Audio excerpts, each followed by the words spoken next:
এটা তো হওয়ারই ছিল, এতে আশ্চর্য হওয়ার মতন কিছু নেই, আর দুঃখ পাওয়ারও কিছু নেই। কারণ ওই যে আমি বলেছি যে নিজে নিজের বিপদ ডেকে নিয়ে আসে, তাকে রক্ষা করবে কে? কিছু কিছু মানুষ আছে কর্মে বিশ্বাসী না, তারা ভগবান আর লাকের ওপর বিশ্বাস করে বসে থাকে, আবার লাক একদিন ফেভার করে যাবে। কিন্তু ভগবান কিন্তু সঙ্গ দেয় সেই সব মানুষগুলোর যারা কর্মে বিশ্বাসী হয়, যাদেরকে কর্মঠ দেখে ভগবান কিন্তু তাদের লাকটাকে সেই অনুযায়ী ফেভার করে। এখানে দাঁড়িয়ে ঠিক সেই রকমই নিজের সুন্দর গোছানো একটা সংসার, হ্যাঁ আমি মানছি মানছি সংসারে হয়তো অনেক আপস অ্যান্ড ডাউনস হয়েছে, তবুও সেটা নিজের সংসার ছিল, সেখানে লড়ে বাঁচার একটা জায়গা ছিল, নিজের সন্তান ছিল, কিছু না কিছু হোক 10 জনের মাঝখানে থেকে ঠিক হেসে খেলে চলে যেত, আর যাই করুক নিজের পরিবার তাকে ফেলে দিতে পারতো না। কোন সংসারে অশান্তি হয় না? এমন একটা সংসার দেখাও যে সংসারে মনোমালিন্য নেই, অশান্তি হয় না। না না, আমি এক্সট্রিম পর্যায়ে চলে গিয়ে সেই সম্পর্ককে তোমাকে রাখতে হবে টিকিয়ে, আমি সেই দিকে যাচ্ছিই না। এমন কোনো দায় সারা পড়েনি মানুষের জীবনে যে ওইভাবে থাকতে হবে। কিন্তু আমরা যতটুকু দেখেছি সেখান থেকে দাঁড়িয়ে নিজের হাতেই তৈরি করা একটা সংসার ছিল তো। অ্যাকচুয়ালি কী জানো তো, কিছু জিনিস এমন দেখেছি না, সেখান থেকে দাঁড়িয়ে পুরোপুরি দোষটা গামলার উপর চাপিয়ে দেওয়াটাও কিন্তু ঠিক হয়নি, হচ্ছে না। আমি ওই কারণের জন্য পুরোপুরি দোষটা আমি ওর উপর চাপাতেও পারছি না। কিন্তু হ্যাঁ, যেটাই হয়েছে না কেন বা যেটাই আমি দেখেছি না কেন, আমি না অনেকেই দেখেছে, যাই হোক সেটা এখন এখানে যেহেতু সোশ্যাল মিডিয়াতে তো এটা নেই, তো এই বিষয়ে কোনো বাইরের কথা বলবো না। কথা হচ্ছে যতই যেটাই হয়ে যাক না কেন, নিজের সংসার ওইভাবে ছেড়ে গেছে, গিয়ে একটা অন্য সেই পুরুষেরই হাত ধরতে হয়েছে, অবজেকশনটা সেখানে। আজকে সে যদি নিজের মর্জিতে ওখান থেকে বেরিয়ে যেত, নিয়ে মিউচুয়ালি একটা ডিভোর্সের ব্যবস্থা করতো যে আমি ওই স্বামীর সাথে সংসার করতে পারবো না, বাচ্চাটার দিকে তাকিয়ে অ্যাটলিস্ট কিছু না কিছু একটা ডিসিশান নিত, একটা সিদ্ধান্তে আসতো, সেই জিনিসটাকে আমরা প্রত্যেকে অ্যাপ্রিসিয়েট করতাম। কিন্তু আমরা মেনে নিতে পারিনি কোন জায়গাটা, যে তার স্বামী থাকাকালীন সে একটা অন্য পরপুরুষের প্রতি আসক্ত হয়ে যায়, কারণ স্বামী তাকে সময় দিতে পারে না। এটা তো ঠিক না, না এটা কখনোই মানা সম্ভব না। তুমি নতুন করে জীবন শুরু করবে, হ্যাঁ অবশ্যই করবে, কিন্তু এক পুরুষের থেকে তুমি লাঞ্ছনা গঞ্জনা পাচ্ছ, যেটা তুমি বোঝাতে চেয়েছো, সেই আবার তাই সেই পুরুষ ছেড়ে তোমাকে পুনরায় সেই পুরুষের কাছেই যেতে হচ্ছে। ঘটনাটা সেখানে। তার মধ্যে আরও কি ব্লান্ডার, যে নিজের ওই ফুটফুটে সন্তানটা, যে কিনা তখন মাত্র 2.5 বছর বয়স, সেই বাচ্চাটাও কিন্তু তোমার মাতৃস্নেহ থেকে বঞ্চিত হয়ে গেল। গামলা, এই কথাটা বুঝতে হবে, এগুলো অন্যায় না, এগুলো পাপ, এটা পাপ।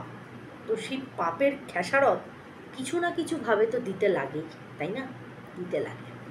তো যাই হোক, welcome back to my channel. কেমন আছো তোমরা সবাই? আশা করি সবাই ভালো আছো, আমিও ভালো আছি। দিনের সেকেন্ড ভিডিও নিয়ে চলে আসলাম তোমাদের কাছে।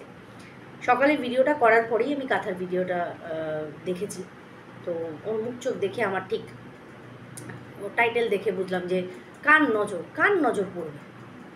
নজর তো তার পড়বে যার হাতে তুমি সবটা অর্পণ করে দিয়েছিলে, যে নাও তোমার দায়িত্বে দিলাম। সে তো এমনি এমন একটা মানুষকে ঘরে নিয়ে গেছিল যে মাস গেলে 1 লক্ষ টাকা ইনকাম করে, আর কি চাই, বসে খেতে হবে। যার জন্যই তো ওই বোম্বের কি ছাতার মাথার কাজ করতো, সেই সমস্ত কিছু ছেড়ে বাড়িতে বসে গেল। আর এই ইনকামের টাকায় গান্ডে পিণ্ডে গিলে গোতার খাসির মতন তার ওই চেহারা করলো, বাড়িঘর সমস্ত কিছু ঠিক করলো, আর আজকে কি করলো, টাকা চম্পট দিয়ে বেরিয়ে গেল। এই বিষয়ে আমাদের ফেস কাউসা মাসি মানে ভীষণ পরিমাণে দুঃখিত। রণদীপ্ত বাবু, ইউ আর রক, মানে রণদীপ্ত বাবুকে এরকম একটা অ্যালিগেশন দেওয়া, তার এক্স বয়ফ্রেন্ড, মানে এরকম একটা বিষয়, মানে অ্যালিগেশন দেওয়া যে সে এরকম ব্লান্ডার করেছে। এখন তো আমরা দেখতে পাচ্ছি ওর যে শর্টস চ্যানেলটা, যেটা কিনা ফোকলার চ্যানেল ছিল, সেই চ্যানেলটা থেকে সমস্ত কিছু ডিলিটেড, সমস্ত শর্টস ডিলিটেড। কেন ডিলিট হলো? কারণ আর নেওয়া যাচ্ছে না। গামলা কোন অন্যায়টা করেনি তোমরা বলো তো?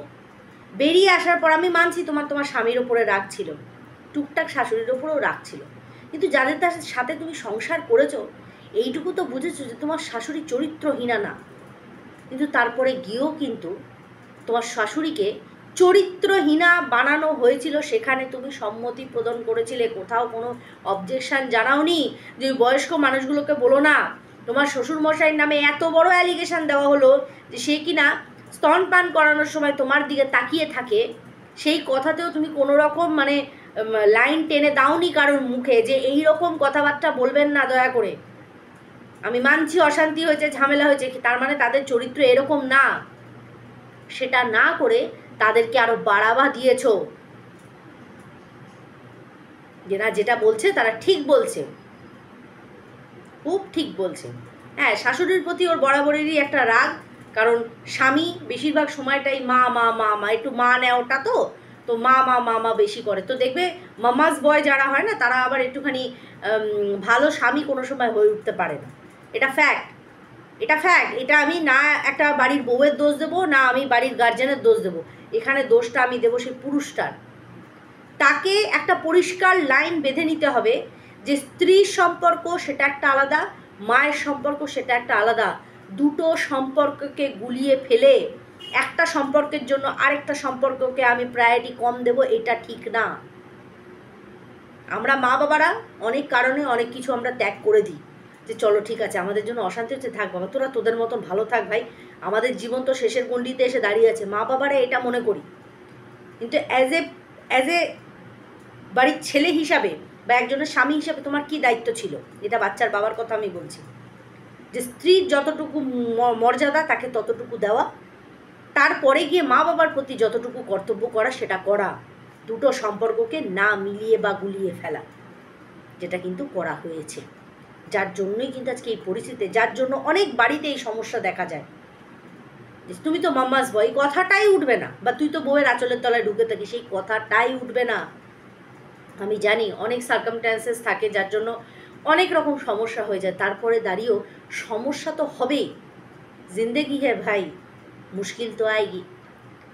তার বলে আমি এইভাবে হেরে যাব বা নিজের একটা সম্পর্কের জন্য আরেকটা সম্পর্কে আমাকে ত্যাগ করতেই হবে এনি হাউ, এটা তো ঠিক না। বাড়ি থেকে বেরিয়ে যাওয়ার মেন কর্ণধার করা হয়েছিল সেই ফোকলাকে, ওই চোর জোচ্চোর লম্পটটাকে। আজকে কি লাভ হয়েছে? কি লাভ হয়েছে? শূন্য থেকে শুরু করেছিল। কি বলা হয়েছিল যে 4.5 লক্ষ টাকা বাচ্চার বাবা তার অ্যাকাউন্ট থেকে অল্প অল্প করে কেটে নিয়েছে, তাকে 1000টা কথা শোনানো হয়েছে। কিন্তু আমরা তো এটা বুঝতে পারছি আজকে সে স্বামী, জয়েন্ট অ্যাকাউন্টে পয়সা ছিল, আজকে যদি টাকাগুলো সে সরিয়েও নেয়, সে জানে যে আজকে এই আমাদের কষ্টের টাকাগুলো যেটা কিনা আমরা ভবিষ্যতে ছেলের জন্য রাখবো ঠিক করেছিলাম, এই টাকাটা মেরে দেবে একটা অপর পুরুষ, অবশ্যই তাই। সেই জন্য সে সেটা সরিয়ে নিয়েছে। তবুও আমি একটা জায়গায় রিল্যাক্স থাকবো যে না চলো ঠিক আছে, ওই টাকাটা তো আমরা ঠিকই করেছিলাম যে আমার ছেলের জন্য করবো, চলো তবুও রয়েছে একটা নিজেকে সান্ত্বনা দেওয়া। কিন্তু আজকে এই যে বিগত 2 বছর ধরে ইনকাম করা, যে ওর ফেসবুক এই ওয়াইটি থেকে যে ইনকাম করা যে টাকাটা, সেই টাকাটা এইভাবে কিভাবে মারতে পারলো এই ফোকলা, এটা মেনে নেবে কি করে? আর ও কেন বসে আছে? কেন যাচ্ছে না একটা সাইবার ক্রাইমে গিয়ে, একটা সাইবার ব্রাঞ্চে গিয়ে, ও এরকম একটা ক্রাইম ব্রাঞ্চে গিয়ে একটা এরকম ইয়ে করতে, কমপ্লেন করতে কেন পাচ্ছে না? হতেই পারে ওর সাথে ওর সম্পর্ক জড়িয়েছে, তার মানে এরকম রাইট দিয়ে দেয়নি যে ওর ইনকাম করা টাকাগুলো মেরে দিচ্ছে, সেটাও বসে বসে দেখবে। আর পড়ে রইলো যে অ্যাকাউন্টে এই মাসের টাকাটা ঢোকেনি। না অ্যাকচুয়ালি মার্চ মাস তো ইয়ার এন্ডিংয়ের সময় আসছে, তো অটোমেটিক্যালি সবারই পেমেন্ট একটু লেট, আমারও পেমেন্ট অনেকটা লেটে ঢুকেছে। তো আমিও খুব চিন্তায় পড়ে গেছিলাম, বাট এরকম কিচ্ছু না, তোমার কাছে মেল এসে গেছে মানে টাকাটা ঠিক ঢুকে যাবে। ব্যাংকে অনেক সময় প্রবলেম হয়, বাট বেশিরভাগ ক্ষেত্রে কোনোটাই মানে হওয়াটা স্বাভাবিক না, কারণ এই মাসটা একটুখানি প্রবলেম করে, ফেব্রুয়ারি মার্চটা এই ইয়ার এন্ডিংয়ের টাইম, তো একটুখানি এই ট্যাক্স ম্যাক্স নানান রকম হিসাবপত্রের জন্য একটুখানি পেমেন্টগুলো লেট হবে, দেন আবার পরের থেকে আবার নর্মালি ঠিকঠাক চলবে। এখানে এটা একদম চিন্তার বিষয় না। কিন্তু এই যে ওর টাকায় যে কার নজর পড়লো, নজর তো পড়েছে ফোকলা চোরটা, লোকের কবিতা চুরি করে করে অন্যের বাড়ির বউকে পটিয়ে নিয়ে গেছে। मैं शायर तो नहीं मगर हंसी जब से देखा मैंने तुझको मुझको शायरी आ गई, হ্যাঁ এই করে করে পটিয়ে বার করে নিয়ে এসছে। আর এই কেলা নেমে ছেলে কি বলবো, মুখটা খারাপ হচ্ছে, সরি, এ বেরিয়েও গেছে। যাক বাবা, এরকম শায়রি গেয়ে গিয়ে আমার বর তো আর আমাকে এ করেনি। তো লাইফ, এটা রিয়েল লাইফ না যে সিনেমার মতন প্রত্যেক সময় হ্যাপি এন্ডিং হবে। সমস্যা থাকবে। এবার এই সমস্যাটা কি করে মেনে নিবি? এই ভোগান্তির খেসারতটা কে দেবে? যারা তোকে সাপোর্ট করেছে তারা দিতে পারবে? কখনো না, কখনো না। বুন বুন সে সাগর বানতা হয়, তুমি সাগর বানাও আর জল চেঁচে সব নিয়ে চলে যাবে, তাই না? এটা তো হওয়ারই ছিল। কেউ যখন জেনে বুঝে কুড়ুলে গিয়ে নিজের পাটাকে লাগায়, তাকে তো ভাবতে হবে যে এরপরে কাটলে পরে ব্যথাটা তো হবে।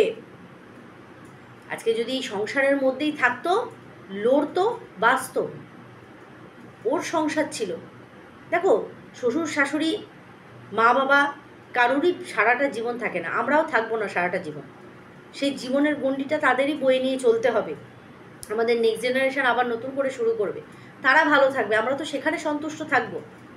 তার জন্য একটু ধৈর্য দরকার। 5টা বছর মাত্র সংসার করেছে, এর মধ্যে মানে আমি যদি আমার লাইফ স্টোরি শোনাতে যাই তাহলে তো অনেক রকম ব্যাপার। আমি আমার মা বাবার কাছেও কত স্ট্রাগল করেছি। আমার বাবা 2008-এ এমন সময় অসুস্থ হয়ে পড়েন, সে সময় আমার এইচএস, পড়াশোনা প্রায় ছেড়েই দেবো। মানে বাবাকে দুটো পয়সা খালি মানে সেভ করার জন্য বাবার পেছনে প্রচুর টাকা খরচ হচ্ছে। আমার কাকা জ্যাঠারা যেভাবে ঠেকনা দিয়েছিল ধারণার বাইরে। সেখানে সকালবেলা সাইকেল নিয়ে যেতাম, আবার বাড়ি আসতাম, আবার বিকালবেলা সাইকেল নিয়ে যেতাম হাওড়াতে, বাবা যখন ভর্তি ছিল, যে না বাসের পয়সাটা তো আমার বেঁচে যাবে।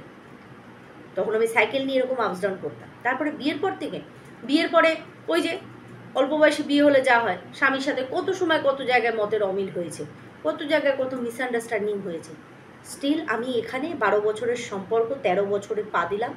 আমার 2 ছেলে বড় হয়ে গেল দেখতে দেখতে, আর এভরিথিং ইজ ফাইন, ওকে। সে আমাকে বোঝে, আমি তাকে বুঝি, দ্যাটস ইট। যে কোনো জিনিসকে সময় দিতে হয়। একটা বীজ পুঁতলাম, কালকেই তুমি আশা করবে এইবার সুন্দর করে ঝাড় গাছ উঠবে, সেটা তো না। তাকে রোজ একটু একটু করে জল দিতে লাগে, রোদের তাপ দিতে লাগে, যত্ন করতে লাগে, ওষুধ দিতে লাগে, পোকামাকড় সমস্ত কিছু। একটা সম্পর্ক ঠিক সেই রকম, মানে একটু একটু করে তাকে যত্ন সহকারে গড়ে তুলতে হয়, তারপরে গিয়ে সেটা পরিপূর্ণতা লাভ করে। বিয়ের আগে 5টা দিন থেকে সেই পুরুষকে দেখে তারপরে 5 বছর সম্পর্ক করতে পারলে না, পুরনো প্রেম জেগে উঠল। এগুলো সম্পর্ক কখনো না। আজকে এটা হওয়ারই ছিল। দুঃখের কোনো কারণ নেই, কষ্টের কোনো কারণ নেই। গামলাকে দেখে কষ্ট দুঃখ হয় না, কারণ এই লাইফটাও নিজে বেছে নিয়েছে। হার চয়েস অ্যান্ড টু মাচ জঘন্য চয়েস। যেমন বাচ্চার বাবার চয়েস, সেই রকম বাচ্চার মায়ের চয়েস। চয়েসের ক্ষেত্রে এরা দুজনে জঘন্য জঘন্য জঘন্য। একটা চোর জোচ্চোর লম্পট, আরেকটা একবারে চরিত্রের একদম বাঁধিয়ে, একদম ফ্রেম করে বাঁধিয়ে রাখার মতো। ঠিক আছে, আগামী দিনটা বাচ্চার বাবারও দশা এইরকম না হয়, ভগবানের কাছে সেটাই প্রার্থনা করি। কারণ ওর সাথে একটা ছোট্ট প্রাণ জড়িয়ে আছে, ওর কোনো ক্ষতি হোক আমরা কেউ চাই না, কথাটা সেখানে। আর যারা এখনও বাচ্চার বাবার করা কাজগুলোকে তারা সমর্থন করছে, মুবারক হো তুম লোগো। এখানে আমাদের কিছু বলার নেই, বাট যেটা দেখছি সেটা তো ভাই বলবে, এটা তো বাস্তব। তো চলো, ভিডিওটা এখানেই এন্ড করছি। আশা করি বোঝাতে পেরেছি, আর আশা করি তোমরা বুঝবে। সবাই খুব ভালো থেকো, সুস্থ থেকো। দেখা হচ্ছে নেক্সট একটা ভিডিওর সাথে। ততক্ষণের জন্য